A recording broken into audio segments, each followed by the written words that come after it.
পাকিস্তান বলছে ভারত নাকি Republic day দিনকে যে জেট রাফায়েলটা উড়িয়েছিল সেটা নাকি অরিজিনাল নয়, সেটা নাকি ফেক, নাকি সেদিন হলোগ্রাম করে দেখানো হয়েছিল ওই জেটটাকে।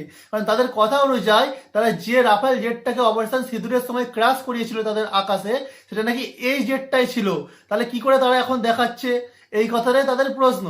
অর্থাৎ অপারেশন সিঁদুরে ভারত যখন পাকিস্তানকে খুব ভালো রকম ভাবে ধুয়ে দিচ্ছিল, তখন পাকিস্তান সরকার মিডিয়ার সামনে এসে বলে যে তারা নাকি ভারতের কোনো একটা রাফেল জেটকে তাদের আকাশে ক্র্যাশ খাইয়ে নামিয়েছে।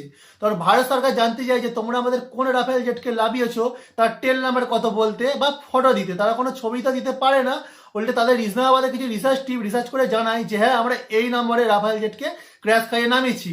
আর সেই রাফেল জেটটার টেল নাম্বার ছিল BS-022। এরপর ভারত পাকিস্তানকে পরিষ্কারভাবে জানিয়ে দেয় যে ভারতে এই টেল নাম্বারে কোনো জেট রাফায়েল ধ্বংস হয়নি, সেটা এখনো সম্পূর্ণভাবে ঠিকঠাক আছে। কিন্তু পাকিস্তান সরকার সেটা মানতে কোনোভাবেই রাজি হয় না। তারা এটাই জেদ ধরে বসে থাকে যে তারা ভারতের একটা জেট রাফায়েলকে ধ্বংস করে দিয়েছে। কিন্তু এইটা শুনে যতটা পাকিস্তানের মানুষজন খুশি হয়েছে, তার থেকেও চারগুণ খুশি হয়েছিল বাংলাদেশের পাবলিক।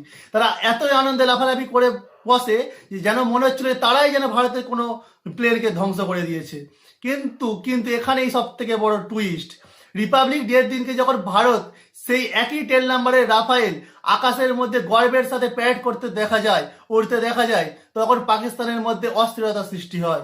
তারা তখন ভাবতে থাকে আর এটাই বলতে থাকে যে এটা সত্যি নয়, এটা হলোগ্রাম করা। কারণ এই রাফায়েলটাই তো পাকিস্তান ধ্বংস করে দিয়েছিল অপারেশন সিঁদুরের সময়, তাহলে এটা কিভাবে আকাশে উঠছে? এটা ফেক, এটা অরিজিনাল নয়, এটা AI জেনারেট ভিডিও।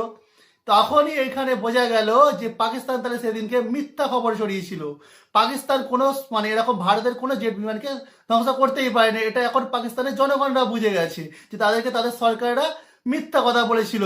এই জন্যই বলে যতই মিথ্যা কথা বলো সত্যি ঠিক একদিন সামনে আসবেই। আর আমার ভিডিও যদি ভালো লাগে তাহলে লাইক কমেন্ট এবং শেয়ার করে যেতে ভুলবেন না।